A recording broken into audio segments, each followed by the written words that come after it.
Thank you again for joining the Responsible, Sustainable, Regenerative Travel event hosted by Traverse Journeys. My name is Laura Ham, and I'll tell you a little bit more about Traverse Journeys in just a moment. But first, I want to take a moment and introduce our fantastic panelists who are joining today's event from all corners of the world. So first, we have Wes Espinosa. Wes is from California, living in Atlanta at the moment, where he was just working on the election campaign. So thank you for your hard work there, Wes. He's the director of the Torres del Paine Legacy Fund in Chile, where he leads on-site project development, management, and implementation, as well as marketing, fundraising, and local engagement.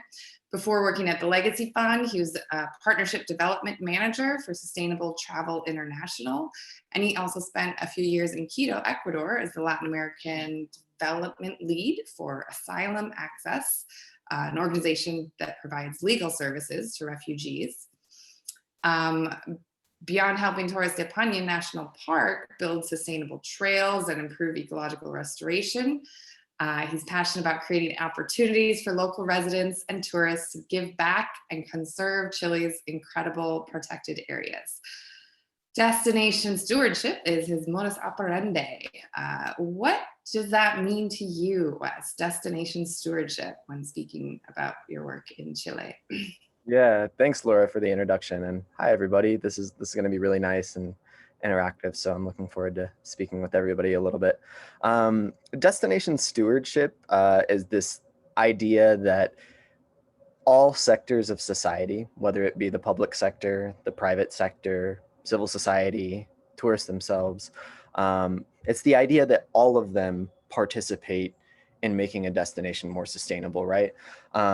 The organization that I run in Chile, the Torres del Paine Legacy Fund, what we focus on is bringing together all of those different sectors of society to collectively mobilize resources, both financial resources and people, to implement different projects in Torres del Paine National Park. So think reforestation projects, infrastructure projects, we build trails, we build boardwalks, bridges, but then we also work with a lot of the local tourism businesses and international tour operators, the National Park Authority, and we work in local communities to make sure that we are creating more job opportunities for locals, and then also diversifying the tourism option that exists down there. And so destination stewardship is really this idea that you're not just supporting a destination, but you're bringing together all relevant actors and stakeholders to engage one way or another in supporting that destination. So that's really what is important to me, and especially in a destination like Torres del Paine in southern Chile, where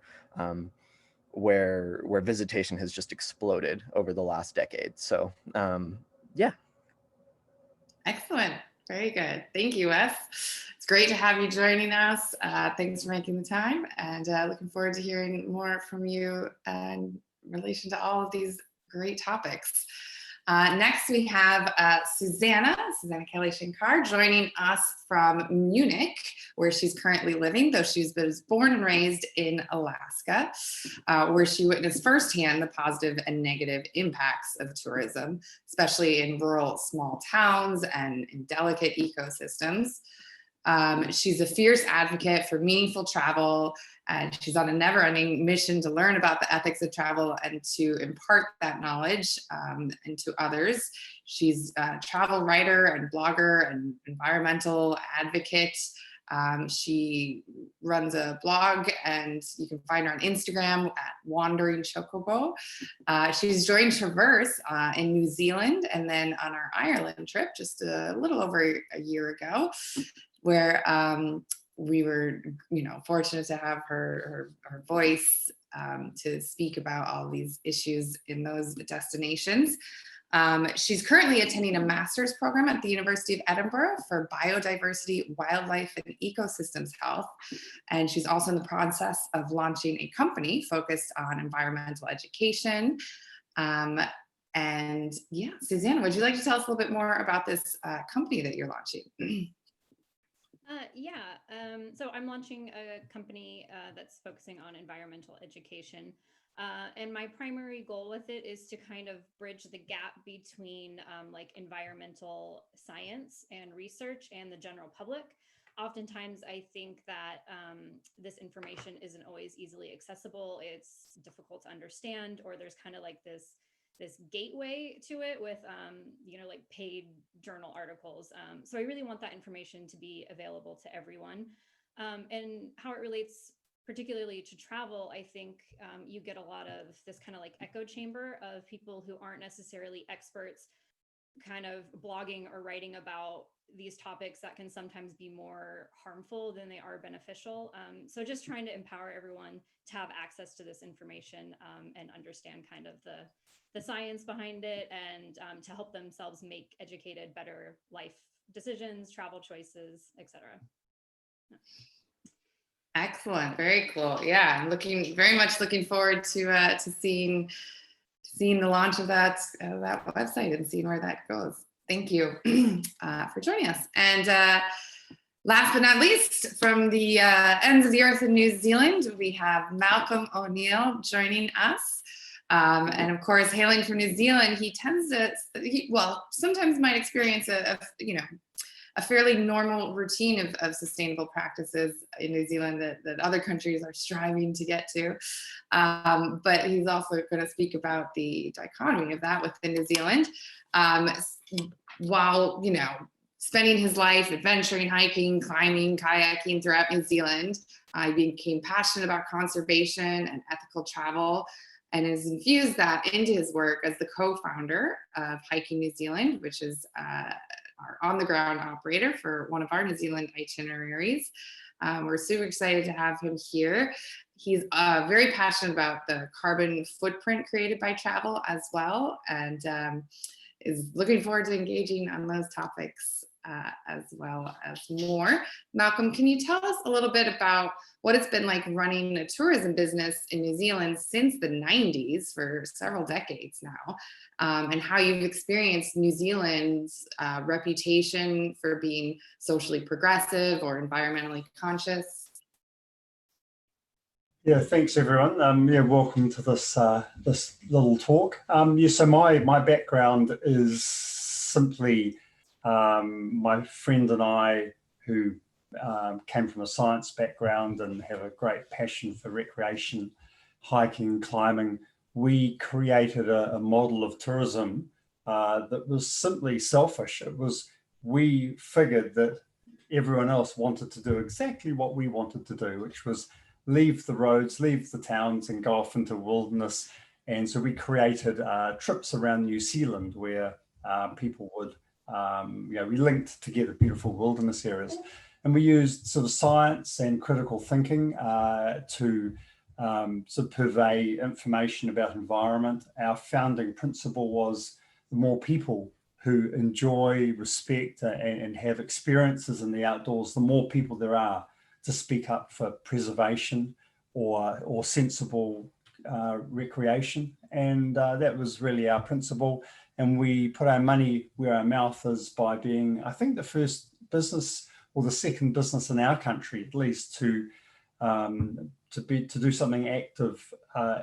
So rather than just taking, we had this wildlife fund called the New Zealand. We created this thing called the New Zealand Wildlife Fund. I think, it's a long time ago now. And we put at that stage, it was 10% of our turnover into conservation projects, and we started off mainly with the Hector's dolphin, which is a very rare marine dolphin off the coast of New Zealand. But that's expanded, and we now, well, not now because of COVID, but up until COVID, we found that our own niche, if you use an environmental community word, our own niche was to be agile with how we seeded money. So we took community projects that weren't, their socks weren't pulled up high enough, and they couldn't get the accolade or jump through the hoops of administration or government funding. And so we could just turn up, have a look at them and go, yeah, these guys are good. They're doing the right thing. They're too busy saving penguins to be able to fill out application forms. You can have some of our money. So that was our niche in terms of a seed funder. And that was quite exciting. I guess I'm a cynical person. I'm the lightweight here. Wes and Susanna know a lot more than I do. My strength is really that I've seen change over the years. So New Zealand has a great reputation for environment, but the starting point about New Zealand is it was the last continent on Earth to be peopled. And don't make the mistake of thinking that we have a beautiful country because we're environmentally aware people. We just haven't had as much time to muck it up. So I think if you start with that, then you start to get a picture. Yeah, and maybe that gives them a sort of foot forward as well in terms of the mindset. Excellent. Well, yes, thank you again, everyone, for joining us. As I mentioned, I'm from Traverse Journeys that is moderating this event. So Traverse Journeys is an impact-focused travel company that creates small group and self-guided trips all over the world. And we aim to infuse people, planet, and purpose into each of our trips. So let's get going into some questions. We've got some great questions that people wrote in throughout the registration. If you have other questions as well during the event, participants feel free to type the questions into the chat box. We'll try and get to as many as we can without going too much over an hour. There's lots to talk about here. So let's get started with just some basic definitions. We have a lot of words that get thrown around these days in terms of responsible travel, things like sustainable, impactful, ethical, transformative, regenerative, eco-friendly, the list goes on. So what do you see, and any of you feel free to pipe in here, what do you see as some of the differences, if any, in some of these terms? So I'll start with sustainable travel because I think that's really kind of the bare minimum at this point. So sustainable by definition really just means sustaining something and essentially not making your destination worse than when you arrive. So I really feel like that's kind of where almost everyone should be at this point. But I think one of the things that's most important to remember is not getting caught up on all of these different definitions, because it can be overwhelming and you're like, should I be an ethical travel? Should I be a responsible traveler? Should I be a sustainable traveler? And I think really it comes down to the responsible aspect and just kind of being mindful of what you're doing and really just focusing on how you can make your destination better. And if you do that, you can kind of just, I think, narrow in on that. And that's really important. Yeah, amen. Great point. Thank you, Susanna. Does anybody else want to weigh in on the different terms? Yeah. I was just going to kind of build off of what Susanna said a little bit. I think she's exactly right that getting caught up in sort of these buzzwords can actually sort of reduce the sustainability of what you're doing in a sense.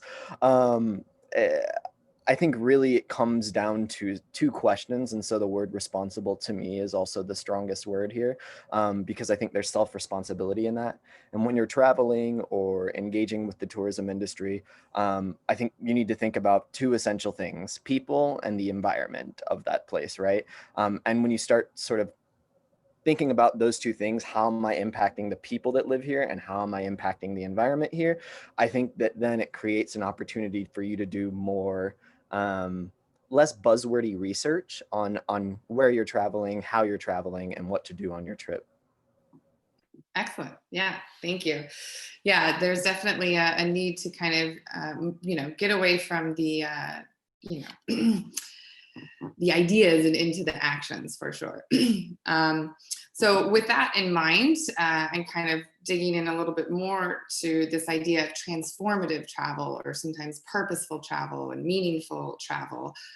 These words that we use to talk about a kind of travel experience and essentially a different kind of travel than, bucket list travel or Instagram focused travel.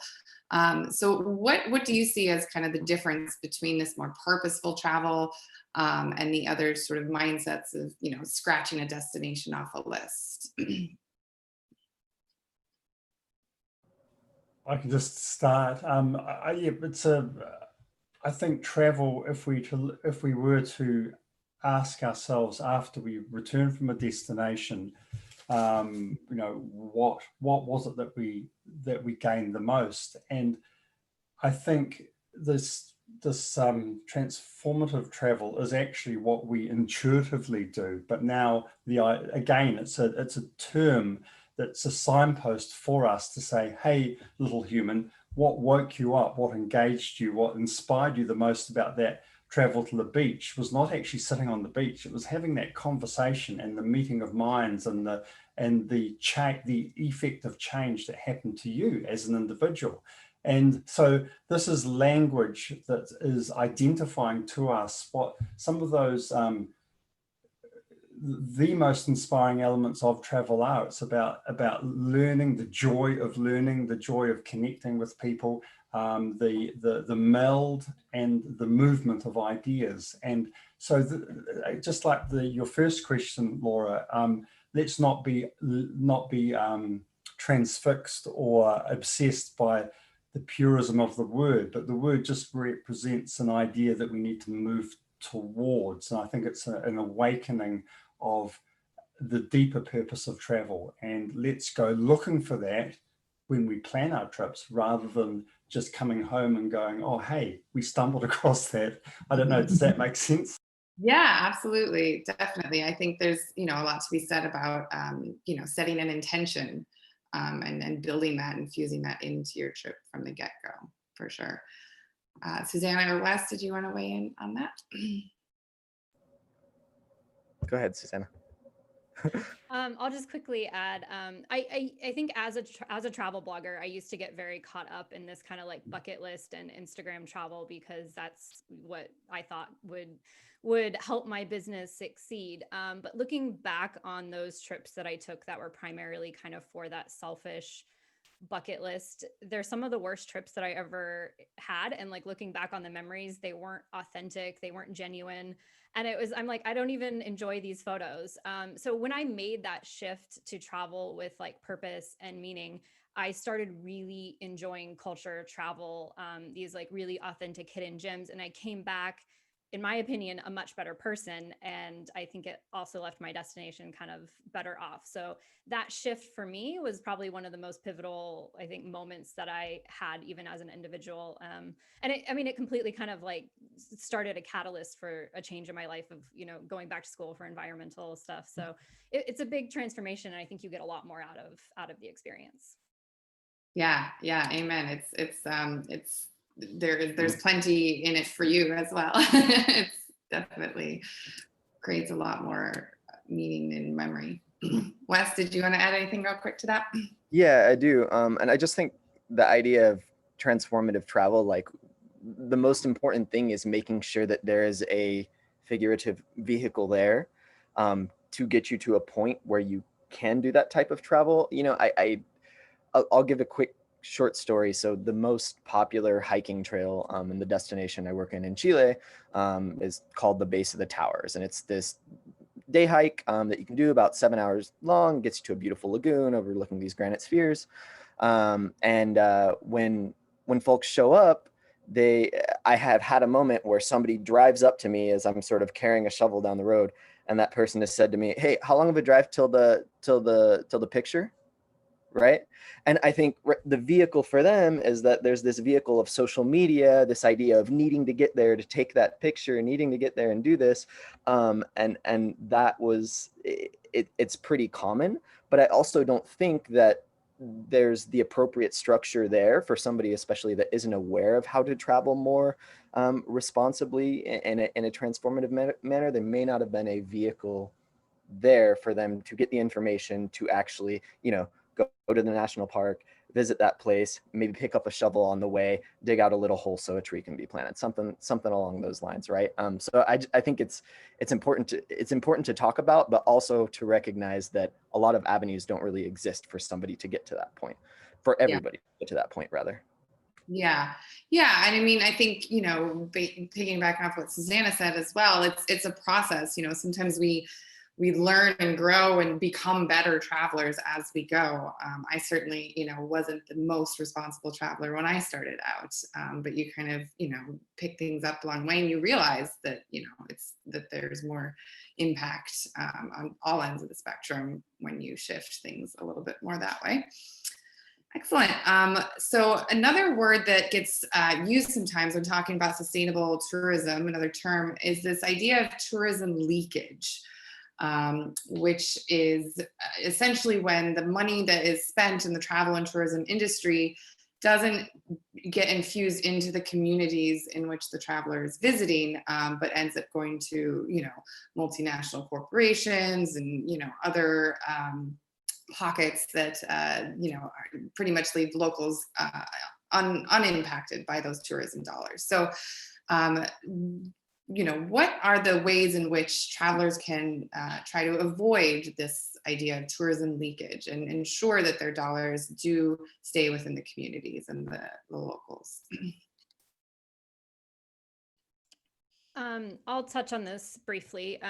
So tourism leakage is quite a big problem in Alaska. What ends up happening is most of our tourism revenue comes within this 3.5-4 month window, and it's primarily based on cruise tourism. Most cruise companies are not based out of Alaska. Most of them are not even based out of the United States. So most of that money by default is immediately going back into the cruise company.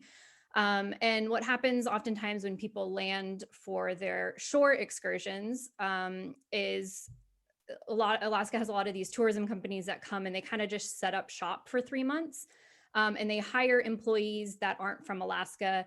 And those employees are typically invested in saving as much money in 3 months as possible. So they're not actually spending the money they make in Alaska. So you have the money going to big multinational cruise corporations. You have these kind of, pop-up tourism companies that then take all the money outside of Alaska for winter. And then you have these employees that are just staying there to save as much money as possible. One of the biggest things that people can do to kind of avoid that is push yourself outside of the travel box. So what that means in Alaska is seeing how you can visit in a way that's not the normal. Can you visit Alaska without the cruise? Can you visit in winter? Can you find a tour operator that operates year round? Because likely that tour operator employs locals and gives them year round stability. So a lot of these communities, they have this kind of infusion of a lot of people for 3 months, but they don't actually see the long-term impacts for that. So making sure you visit off season, trying a different way to travel, and making sure that the company you're supporting is there year round and is a local.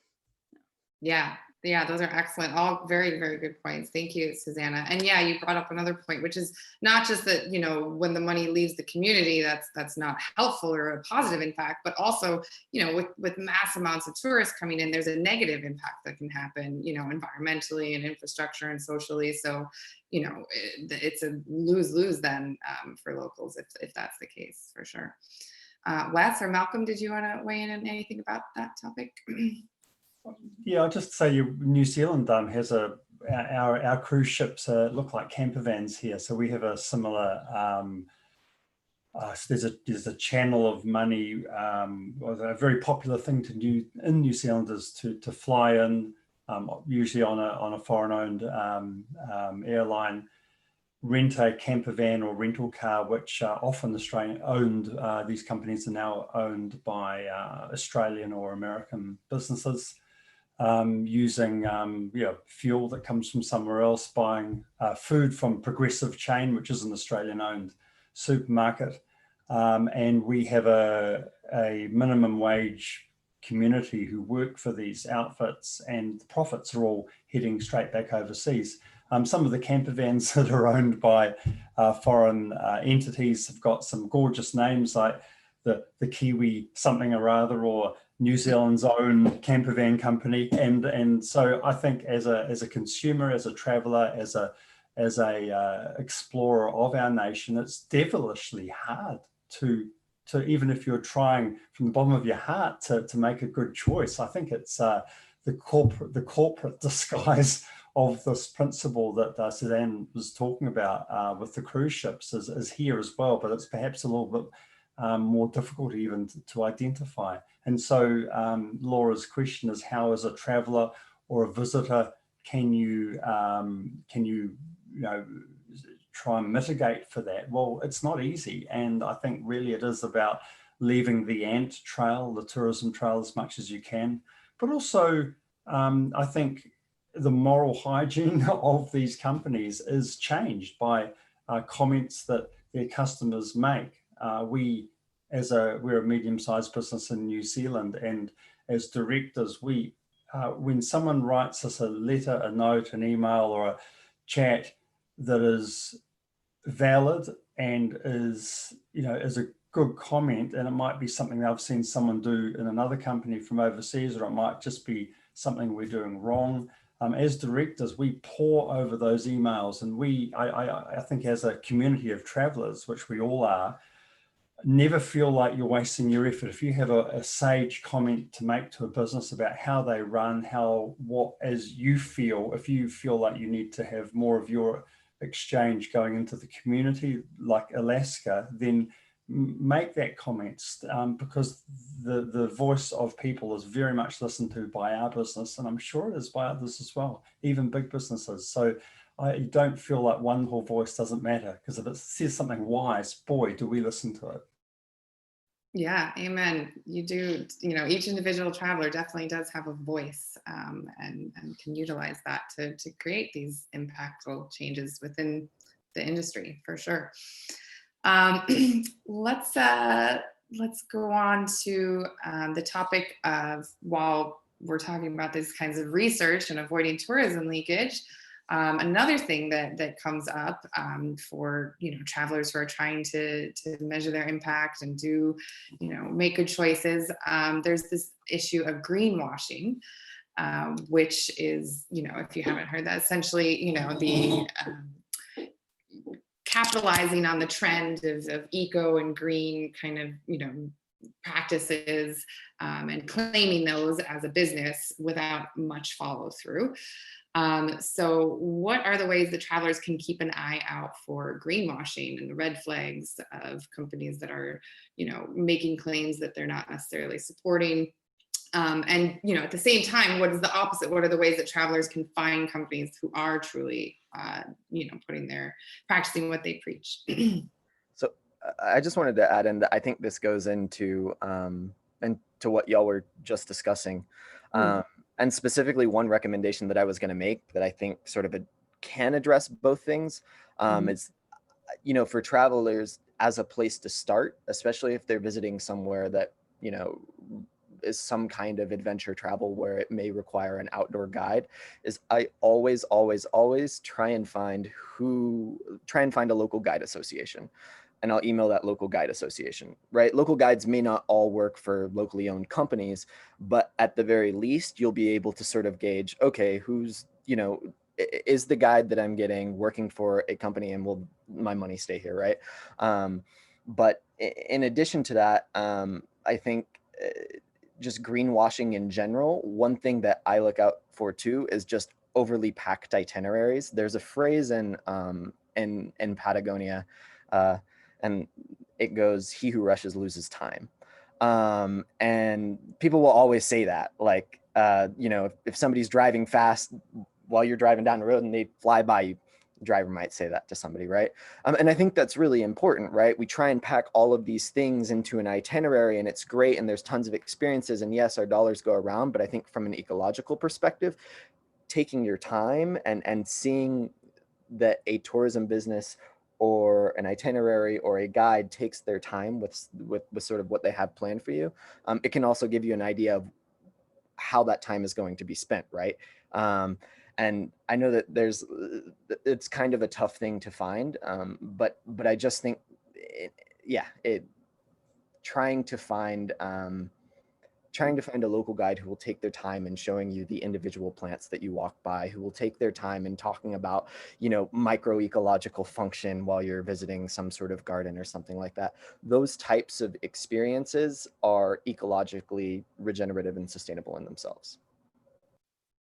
Absolutely. Yeah. And, you know, often a highlight of the trip and the experience for visitors, you know, their interactions with local guides can be just an incredible insight into the trip. Excellent. Anybody else have anything to add about greenwashing and how to avoid that or find businesses that are truly impactful? Yeah, I'll just add that, you know, as an operator of a business, I really struggle with this one because if I take a holistic view of what we do, now we're a carbon-based business, just fettering the atmosphere with our diesel fumes and encouraging you lovely people to fly halfway across the world. Now, we have environmental initiatives and we try and take them seriously. And so I think when we talk about greenwashing, we have to be quite careful that there's things that I can't change about the tourism that I operate or we operate as a team. And I feel uncomfortable deeply about some of the things that our business does, but I can't see an alternative.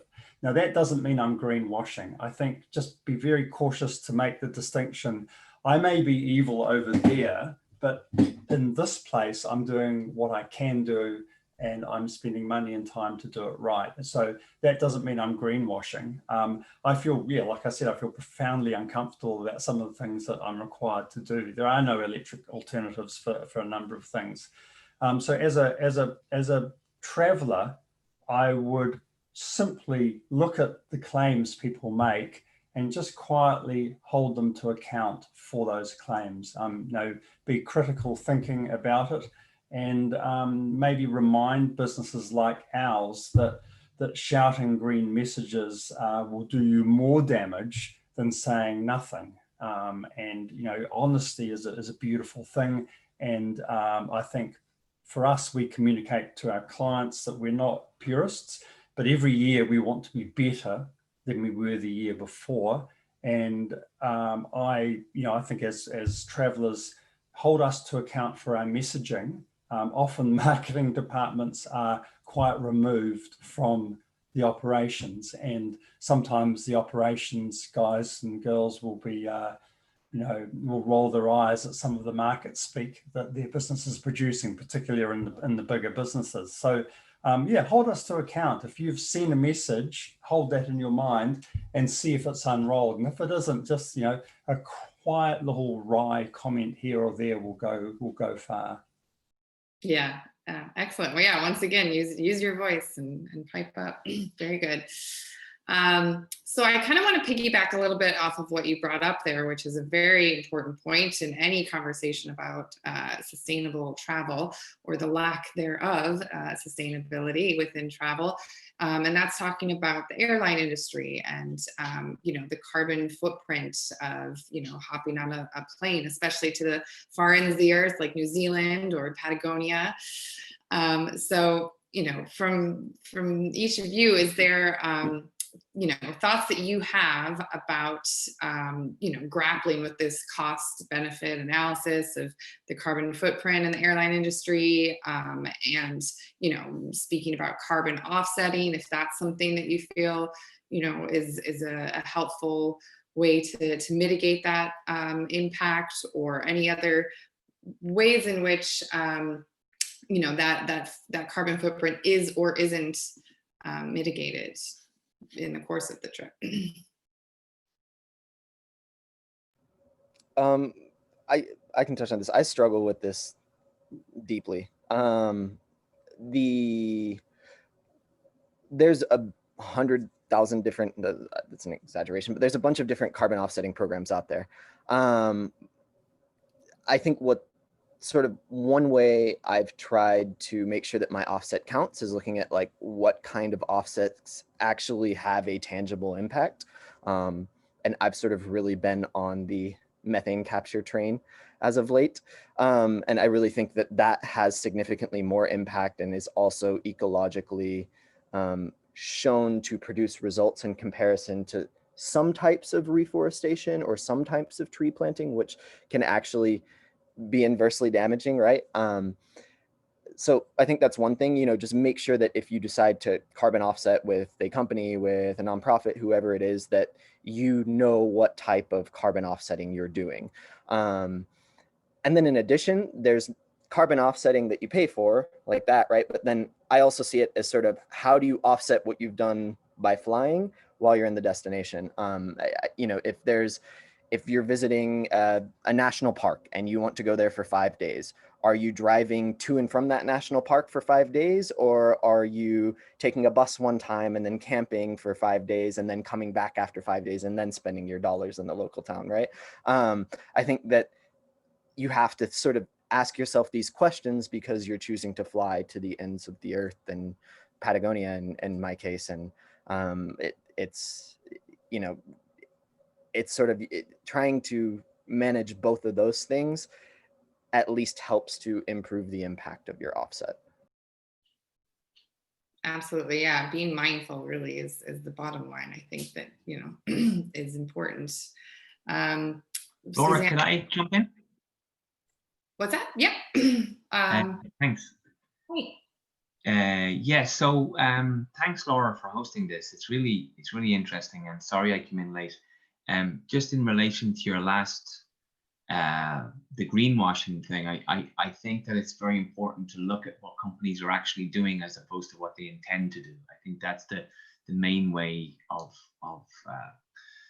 seeing if it's just if it's an intention to do something. Well, of course, there's a transitional phase, and we allow companies to transition. They can't be expected to completely change their practice overnight, but they should be working towards it. So to look at what's actually happening as opposed to what they say they're going to do. And then regarding the carbon offsetting, I think it's a really interesting topic. And my personal way of doing it is to volunteer with climate refugees. So we're seeing a lot of Middle Eastern countries on the aridity line, the violence breaking out in Syria. That was sparked by drought, and farmers couldn't make a living. They went into a city and started protesting. So now we have Syrian refugees in campsites in Greece. So if I'm gonna, my wife lives in Mexico, and well, sorry, she's from Mexico and we live in Ireland. So she went home last year, and to offset that on a personal level, I do some volunteering with refugees, and maybe that's something that we could look at. You could look at as setting up a kind of a volunteer with climate refugees. I think the Great Migration has already started from the tropics up. But I just wanted to say that, and thank you for hosting this. I'm sorry I'm in late and I have to go early too. All right, no worries. Thank you for joining, and thanks for your thoughts there. Yeah, I think you touch on the fact that, you know, while Wes was speaking of what you can do in the destination and on your trip that makes it sort of a worthwhile, you know, endeavor, is also, you know, outside of the trip, you know, before or after, or just throughout your life and your year, you know, what you're doing to offset the impact that you're having when you travel. Absolutely, the negative impact of the carbon footprint. Yeah, thank you. Excellent. Does anybody else have anything to weigh in about airline travel and carbon offset? Could I jump in here? Sure, go for it. This is David Leventhal with Playa Viva and Regenerative Travel. Yeah, related to that, I would recommend two things. One, if anybody hasn't read Project Drawdown, the book, it really talks about kind of the top 100 things that you can do to draw down carbon. And in that top 20 list, air travel is not one of them. And so, you know, while we make a big deal out of it because it's the most visible part of what we do, the top, you know, thing is air conditioning and refrigeration. So if we go stay in a hotel room that doesn't have refrigeration, or stay at places and turn off the air conditioning, we're doing the #1 thing. And then in that top 10 list, half of those things have to do with silvopasture, you know, soil, food. If anybody has seen or hasn't seen Kiss the Ground, I highly recommend it, because it talks about, you know, how we transform farmers. And I think key to what we do here is how we transform travelers as well. So I think the last gentleman really said, you know, there are other things you can do. And, you know, there's at least 20 things you can do that make a major impact. So thank you. Absolutely. Yeah, absolutely. And really it's about, yeah, like lifestyle choices and, understanding which ones do have the greatest impact, for sure. I'd just like to totally agree with what David just said, that we're just going to be not lose sight that there's multiple sectors here, and that I'm not sure what the percentages are. I think it's something like 2% of contributions comes from flying. So I think that, like all of these things, we need to look at it in context and see it as an equation, to see that we can remove things from one side of the equation and we can add them to the other. I think as society, we need to work out what are the tangible and intangible benefits of tourism, contributions that it makes about sort of moving wealth across countries, the contributions it makes about creating links between peoples and between cultures, and the long-term benefits. Every war that we could avert through the understanding by having Americans discover how incredible Iranian people are, will reduce the chance of someone taking Iran to war, and that will have to be a great benefit to carbon if we can avoid a war. So there's all sorts of things we need to consider, and my personal belief is that Zoom meetings like we're doing can solve a heck of a lot of business flights and a heck of a lot of conferences, and maybe we need to step back and say, what are the essential travels that we want to do as peoples, and what are the ones that we can avoid, stop, change. And I think tourism, we can be better at it, but we shouldn't beat ourselves up, because it is a essential part of humanity's connection, and and also transfer of wealth. I'd just like to, one more thing is just say, flight shaming is a neat idea, but we need to make sure that it's not overly simplified. We need to say, well, hey, you're correct, but the people have got their head down and aren't being seen, such as all the government agencies who are clocking up huge flights, the climate change scientists who are having conferences all around the world. There are other people we can look at here too. So I totally support David's comment there. Excellent. Yeah. Question. David said this movie, what was it called? Crystal Ground, or what did I Kiss the Ground. Hit the ground? Kiss. I'll put a link to the movie in the chat. Excellent. Yeah, that's another great source of material there. Well, yeah, lots to say about, obviously flying, as that's such an integral part, or can be an integral part of travel, although it's not, of course, necessary. There's other ways to get from A to B. So thank you, everyone, for your thoughts and ideas and tips on how to approach that topic.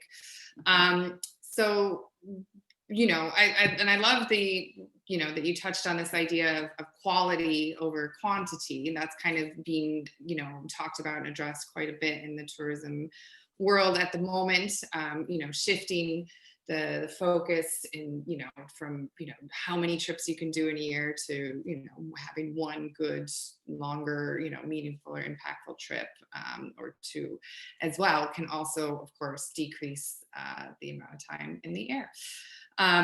So talking a little bit more about, changes coming to travel, and especially in the wake of COVID and with the impact of COVID in mind, what are some of the ways that, any of you see travel changing in 2021 and beyond? I think there's going to be a lot of changes, some of them good, some of them not so good. I think some of the positives that are going to come about this, going back to kind of what you touched on, is the quality over quantity. I think also there's going to be these options for people to be working remotely. So I think this is kind of giving way to an era of like slower travel, which means going to a destination and spending like a significant amount of time there. So rather than doing a bunch of short trips to different places, you're slowing down and you're really kind of immersing yourself in the destination's culture and their lifestyle.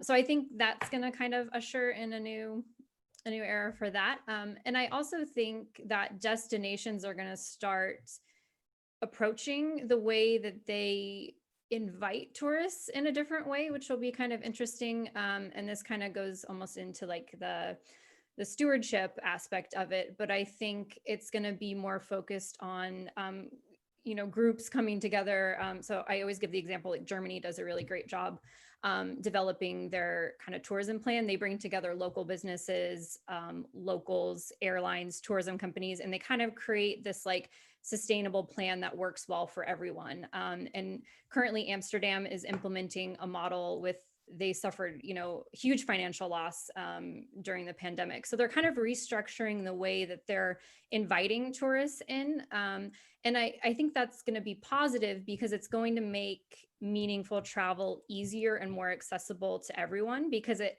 almost kind of forces everyone to engage and participate in meaningful travel. So, the Netherlands, they're trying to get people away from Amsterdam and into these smaller Dutch communities. So it's going to be easier to find the Dutch communities. Wes touched earlier, he's like, people might not know that this area outside of an Instagram photo exists. So I think it's going to be easier to find those hidden gems and kind of get off the beaten track. And I think that's going to be a really positive thing. And in addition to just slowing down and really immersing yourself in your destination. Excellent. Yeah. Let's hope that these changes are coming. Definitely. Wes or Malcolm, did you want to have add anything about how travel might change in the years to come? Go ahead, Malcolm. I think you're on mute.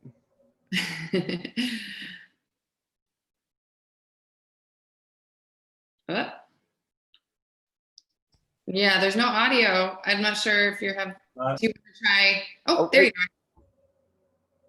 Wait, one more time. Hit it one more time.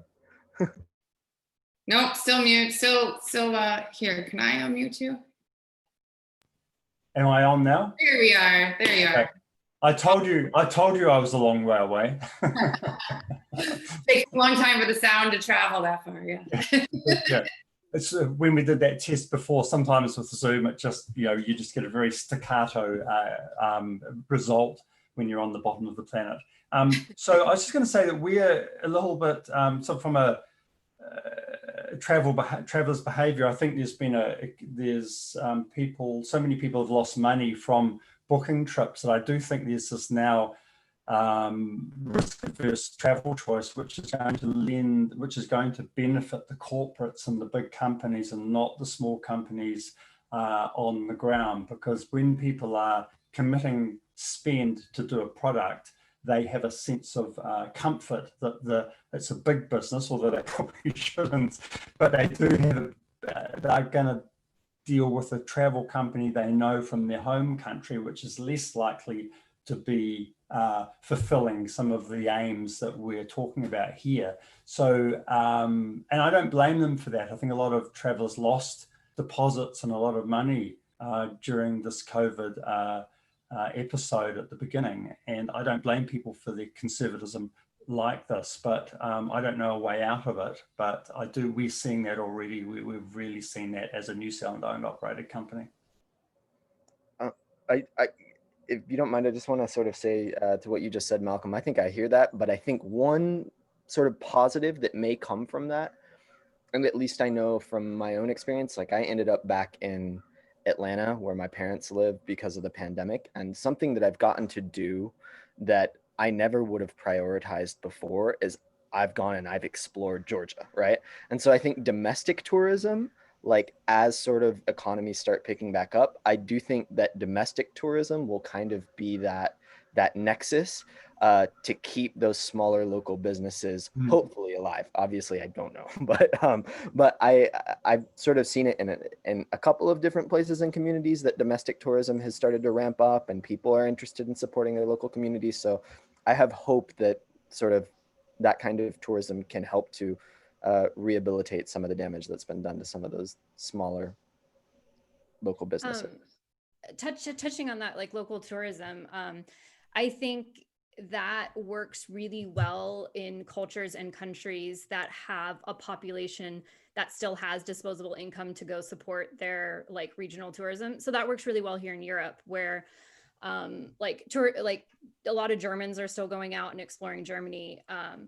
But I often worry that in areas where the culture, like, you know, a lot of people might not have lost jobs, or they don't have that disposable income to go support their local tourism, it's gonna kind of slip back, and we're gonna lose a lot of like great tourism companies in these, you know, more developing areas.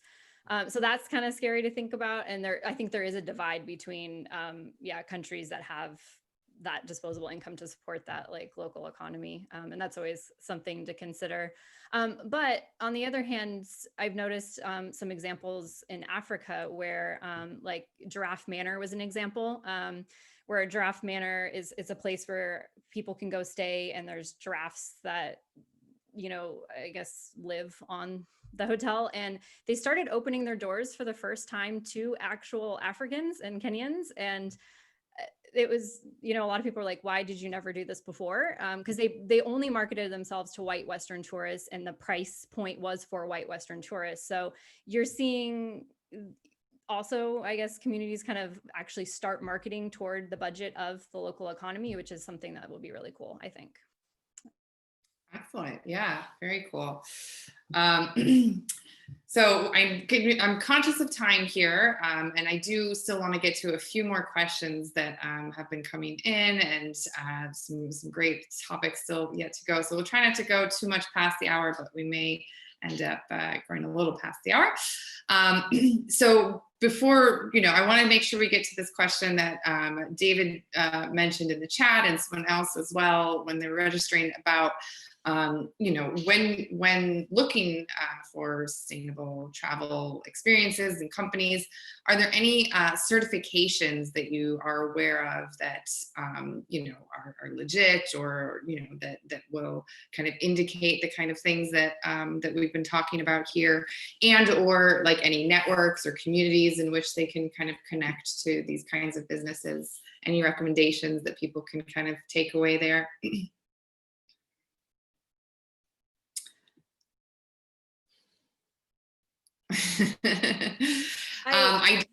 Go ahead. I was going to say, I have to think of some certifications. I don't really know any off the top of my head, but I think one beneficial thing, and this kind of goes back to greenwashing, is you really want to look at the company's investment in the local economy. So always go to and see like who owns the company and how they're giving back. And that's kind of one way to almost self-certify, because some of these smaller companies may not have the means to get, you know, some sort of shiny certification, or they might not know about it. But you have to take this like self-responsibility to do a lot of your own independent research. And I think the more a company is invested in their local community, the better it's going to be, whether that's they hire locals, they're owned locally, or they work with locals in a different way. So that's one way you can look kind of beyond certifications and do your own independent research. Yeah, excellent point. Yeah, there unfortunately isn't necessarily like an overarching, you know, globally, you know, widely used sort of system for this. There's a few out there that are, you know, used sporadically. I know the Global Sustainable Tourism Council has a sort of certification. Does Sustainable Travel International do anything like that, Wes? Yeah, I used to work for Sustainable Travel International, and they do have a certification program that's focused on small islands, I know right now.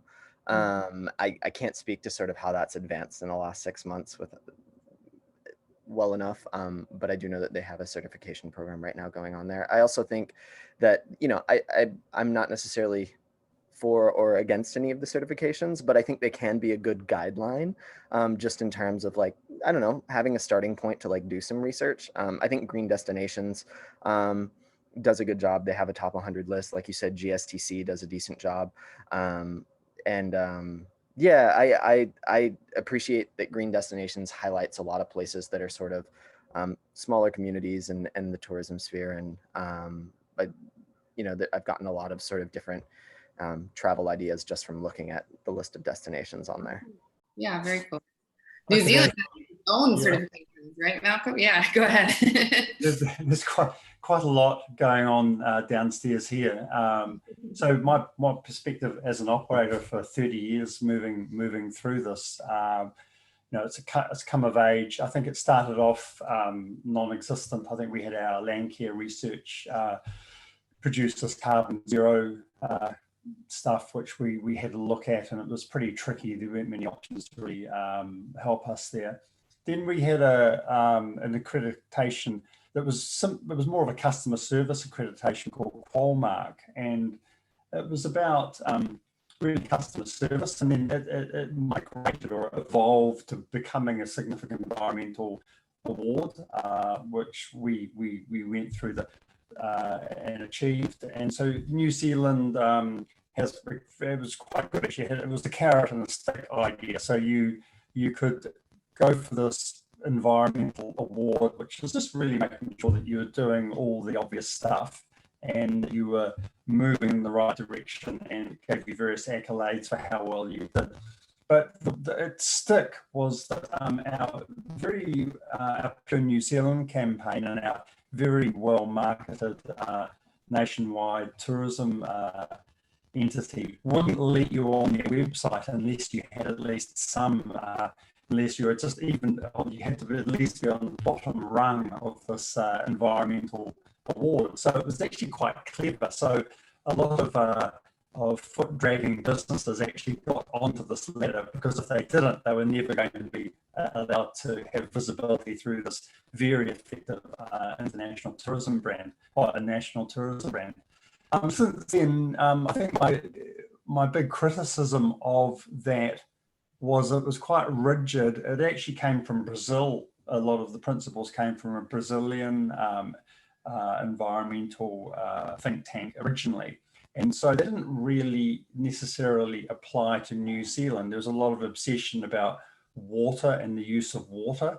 And in a lot of parts of our country, getting the water out of your property was a bigger problem than getting the water into your property. And so some of the metrics were simply not appropriate for the goals that we were trying to set. And we've now, in the last 2 or 3 years, come up with something called Sustainable Tourism in New Zealand 2025.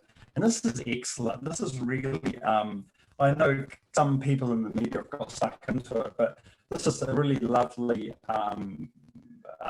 set of documents. And it is, like I said earlier in this talk, it's a whole lot of signposts that you self-navigate your way through. It's a bit like the difference between going on a tour and going on one of these self-driving tours. So this is almost like a self-driving tour through the environmental, acting environmentally as a business in the New Zealand landscape. It's called Sustainable Tourism 2025 because there's a goal to have us being pretty well behaved by 2025. And it's just a whole number of really clever things that we can do, from water to energy to travel. As a business, we do a lot of these things already, involved with local environmental companies. We have this business friend concept where because we run buses and vehicles all around the country, and we have this business friend concept. So if we can give a favor to another business that doesn't cost us any money, but can save them resource, then we make that offer. So it doesn't fly in the face of our shareholder return because we're not giving a leg up to competition, but we're saying,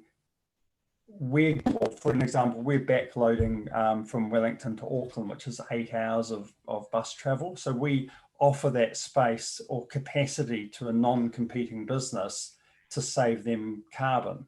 And so it's sort of, this is one of these ideas that this tourism scheme is pushing forwards to people, inspiring youth, affecting change in the community, e-waste, everything that you can think of is all in this set of documents. And so New Zealand has been quite tardy. We had a half-hearted attempt at it, but in the last 2 years, I actually think we are helping businesses, but it's not this rigid set of rules, because when you're faced with rigidity, a lot of business owners just reject it. They go, well, that's just rubbish because there's no point in me doing that. I can't conform to that tick box, I'm only going to score 50%. That's rubbish. And so I think this is the beauty of this new set of guidelines that we're operating under. I like the idea of kind of a guidepost that points the way, and partnerships and kind of a holistic approach. Very cool. I just very quickly add something. I think these certifications can actually be really helpful when it comes to like cultural tourism. And specifically in regards to cultural, indigenous, or Aboriginal art. And these are definitely certifications that you want to look for when supporting cultural tourism. So I think that's very important. Yeah. Okay. Yeah. And most like indigenous or cultural art pieces will have like a specific certification you want to look for. Is it possible to ask a question actually? Sure, go for it.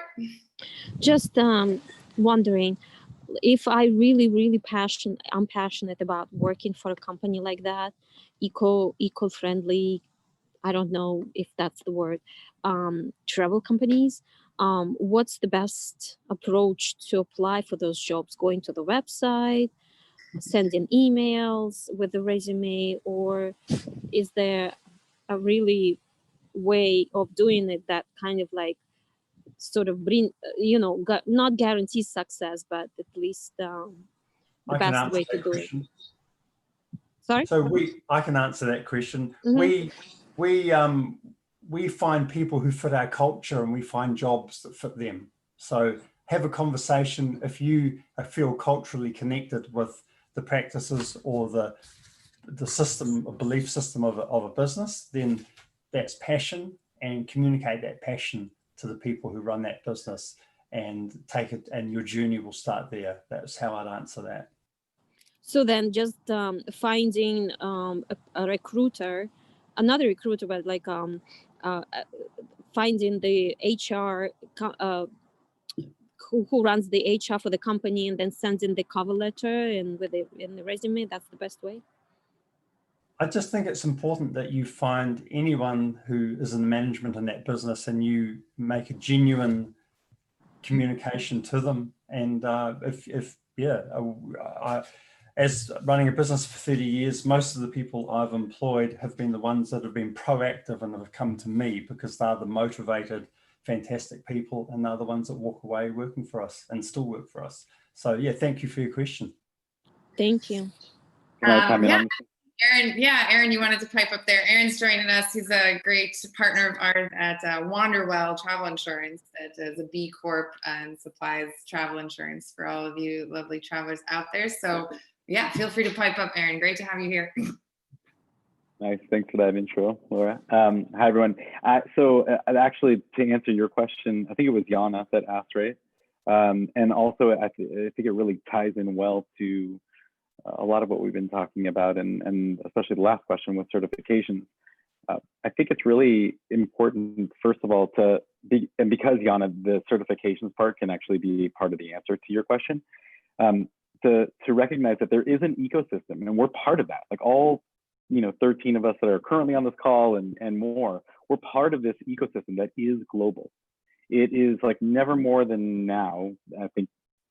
Yeah, I feel that never more than now has the term think globally, act locally been more relevant.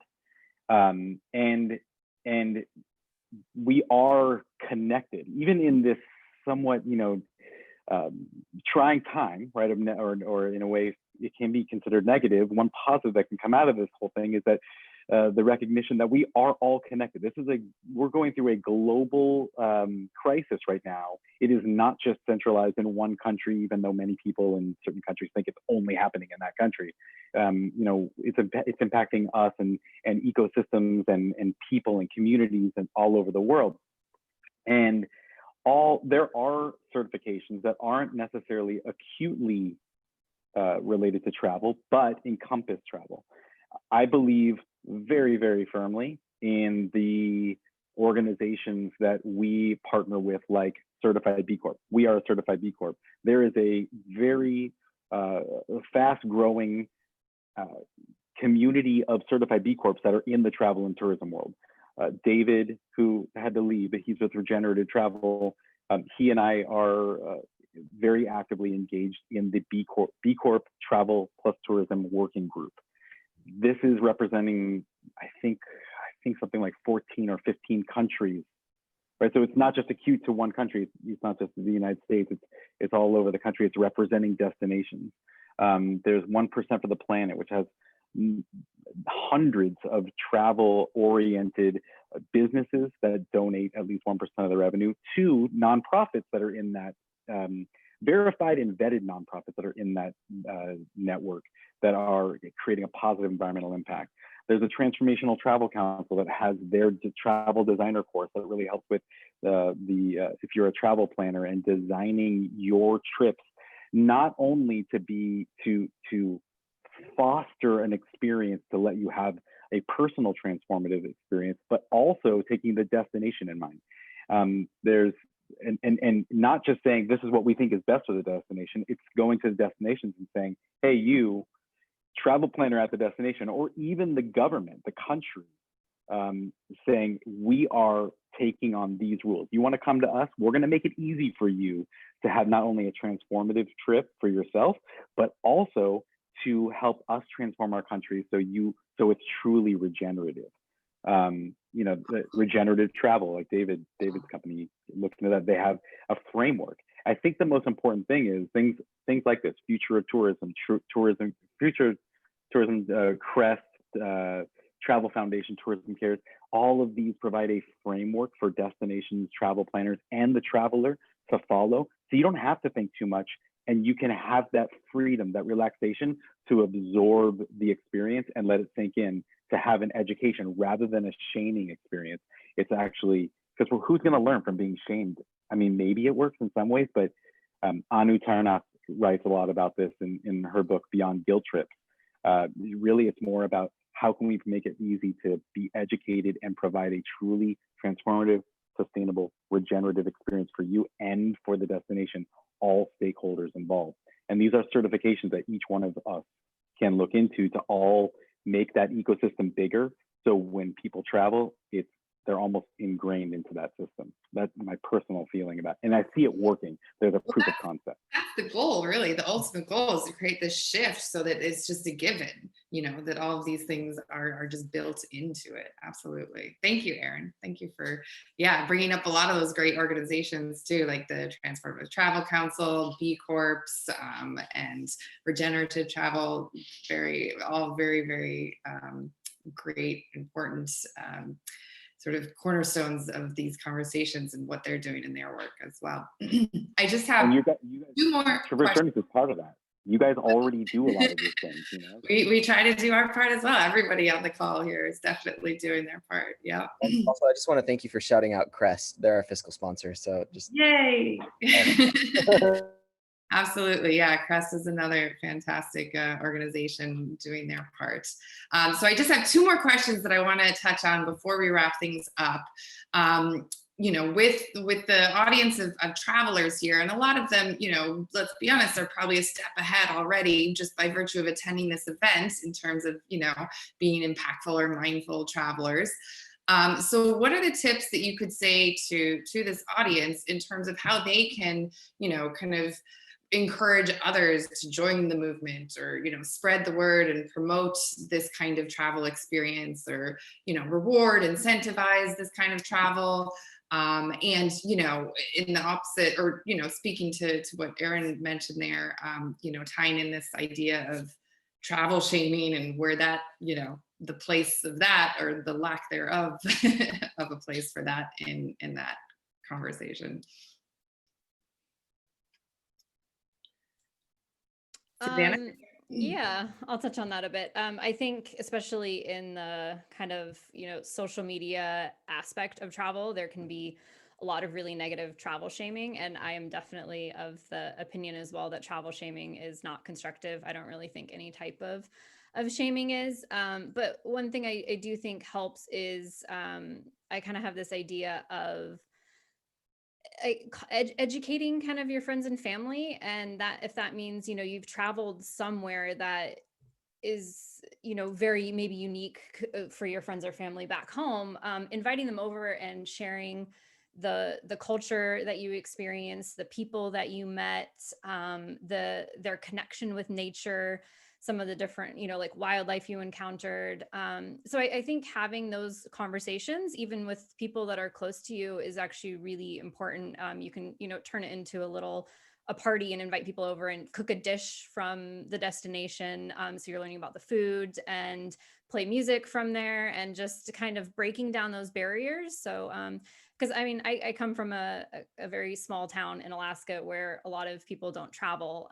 And so for me, that part of it is really important, of bringing back those experiences and breaking down those global barriers. So, everyone back home can see that, like the beauty and the culture and different people's connection with nature.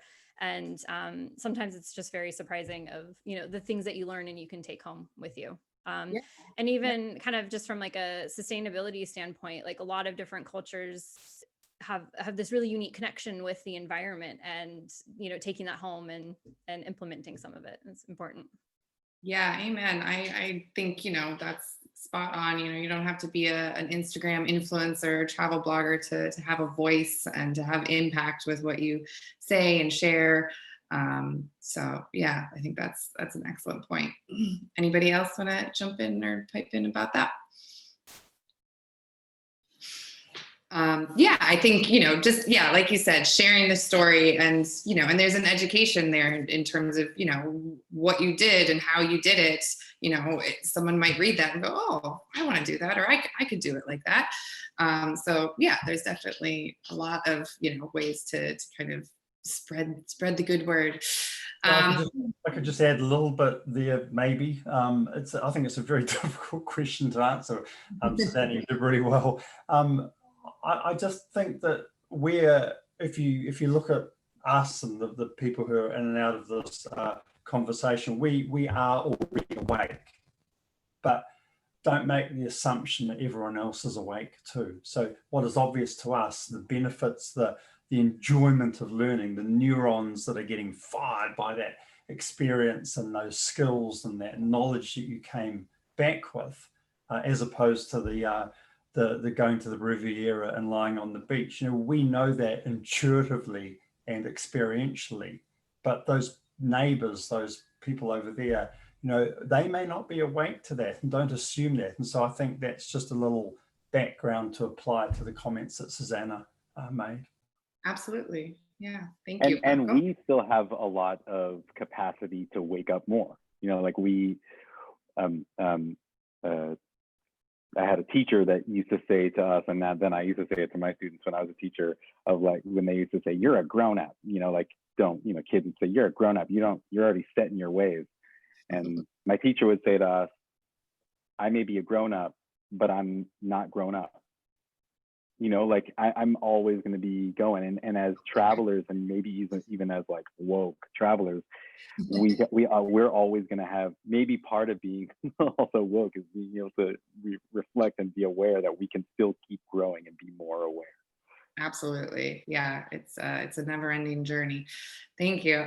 One more question, which is really an important question. I'm almost sorry to save it here till the end, but there is, we touched on a little bit earlier with Susanna talking about, domestic tourism may not be, as plausible in certain countries or in certain communities. And, I know personally when, the pandemic hit, it was heartbreaking to think of, these different communities around the world that we visit, that we partner with, that, we support, being, kind of left in the lurch.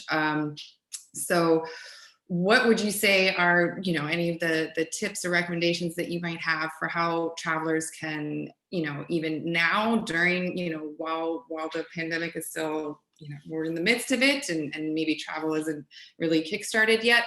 And then also when travel does resume, how can travelers, support these locals and these communities and these destinations, and help them survive to see the next day in travel? I think a lot of places and destinations, even developing countries, have, and this is sort of bringing it back to Aaron, just advocating for B Corps.